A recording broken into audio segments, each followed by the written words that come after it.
Салют, people! С вами Human и сверхнизкие ценники на видеокарты. Да, за 15 месяцев я впервые вижу столь крутой результат, который максимально приблизился к реальным розничным ценам, рекомендованным. И это важно понимать, потому что с момента, как наши коллеги с проекта 3D Center начали анализировать цены на видеокарты нового поколения, причем что Nvidia, что AMD, то это первый случай таких вкусных ценников. На всякий случай напомню, что причины были самые разные, для того, чтобы карты стоили столь дорого. Это и бум майнинга, и засуха на Тайване, и дефицит полупроводников, и пандемии, и проблемы с логистикой, и, быть может, все или большая часть из этого просто чушь. В общем, уже на прошлой неделе цены на компоненты просели, рынок крипты стагнировал, думаю, вы в курсе событий, если следите за всем этим делом, а люди в большинстве своем вернулись на рабочие места. Во всяком случае, там, где это представляется возможным. Так что вполне вероятно, что еще немножечко и в адекватных цивилизованных странах цены на графические процессоры придут в норму. Причем это уже может случиться вот-вот, в мае или даже в апреле. Не верите?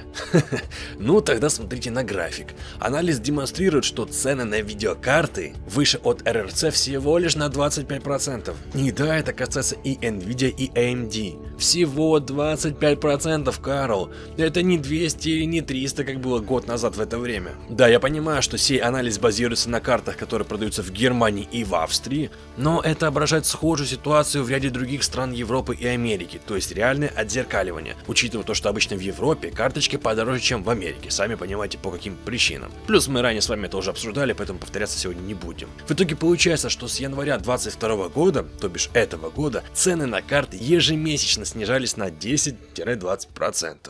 Более того, по словам ребят с IT-проекта TechRadar, которые обратились напрямую с вопросами к ритейлерам, то те пока что не хотят ванговать о ценах. Но это и понятно, ведь зачем им говорить, когда и почему карты должны снизиться в цене? Это же их деньги, зачем палить контору? Тем не менее, редакции удалось выудить немножечко информации у одного из достаточно крупных и громких ритейлеров. И вот здесь уже конкретно идет речь за конкретный месяц. Это май. Далее вам цитата от Тайлера Дэвиса, и если что, под его эгидой работает сайт box.co.uk. Я ожидаю, что цены на графические процессоры перейдут в норму в соответствии с рынком, особенно учитывая тот факт, что бум на рынке проходит к концу. Так что под конец апреля или начало мая мы с вами сможем увидеть уже приземленные ценники. Ребятки, собственно, как бы там ни было, динамика у вас на глазах. А как она будет далее, одному богу известно, потому что мир ныне такой, что испытывать 7 пятниц на неделю.